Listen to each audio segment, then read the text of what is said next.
Assalamualaikum adik-adik. Perkenalkan, nama kakak Dea Putri Wijayanti dari Prodi PGMI semester 5. Baiklah, di sini kakak akan menjelaskan materi IPS mengenai karakteristik ruang dan pemanfaatan sumber daya alam untuk kesejahteraan masyarakat dari tingkat kota atau kabupaten sampai tingkat provinsi.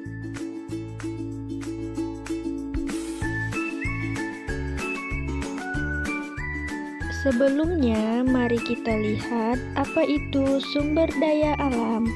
Sumber daya alam yaitu segala sesuatu yang berasal dari alam, yang dapat digunakan untuk memenuhi kebutuhan hidup manusia, yang tergolong di dalamnya tidak hanya komponen biotik seperti hewan, tumbuhan, dan mikroorganisme, tetapi juga komponen abiotik seperti minyak bumi, gas alam, berbagai jenis logam, air, dan tanah.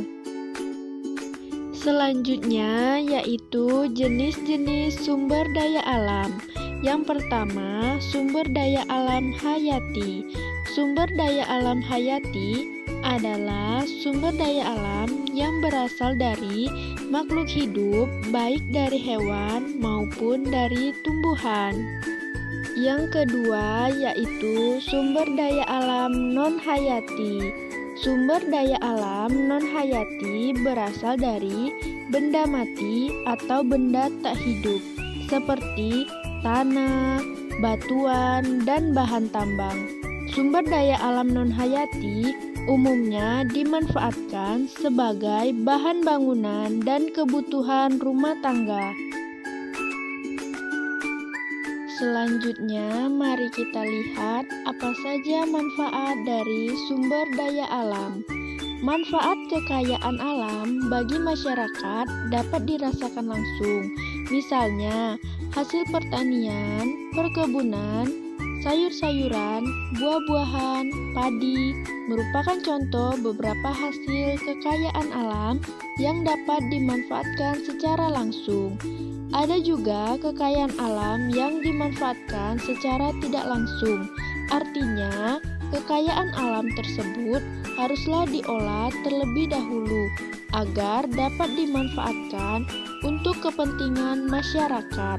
Misalnya, minyak bumi yang harus diolah terlebih dahulu menjadi minyak tanah, solar, bensin, maupun aspal.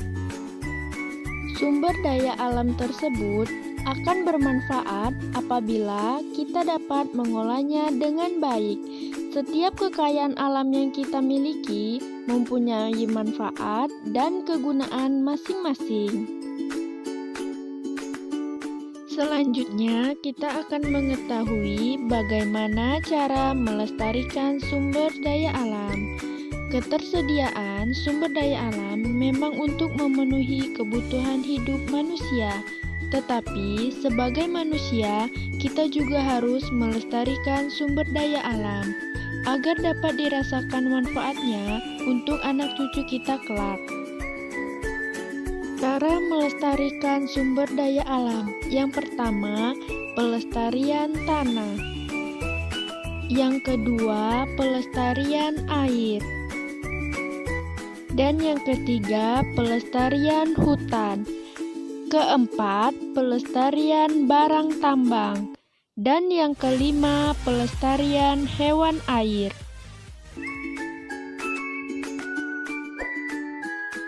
Itulah tadi cara-cara kita untuk melestarikan sumber daya alam. Mari kita mengetahui keterkaitan sumber daya alam dengan kegiatan ekonomi. Manusia memanfaatkan sumber daya alam untuk memenuhi kebutuhan hidupnya, mulai dari sumber daya alam yang dapat diolah menjadi makanan, menjadi pakaian, sampai pada sumber daya alam yang dapat diolah menjadi sumber energi. Sumber daya alam tersebut dapat diolah oleh manusia mulai dari proses pengelolaan, kemudian dipakai oleh konsumen. Proses tersebut dinamakan kegiatan ekonomi.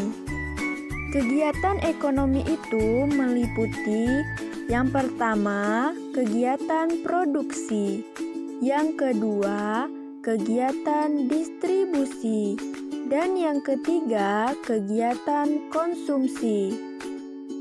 Itulah tadi keterkaitan sumber daya alam dengan kegiatan ekonomi.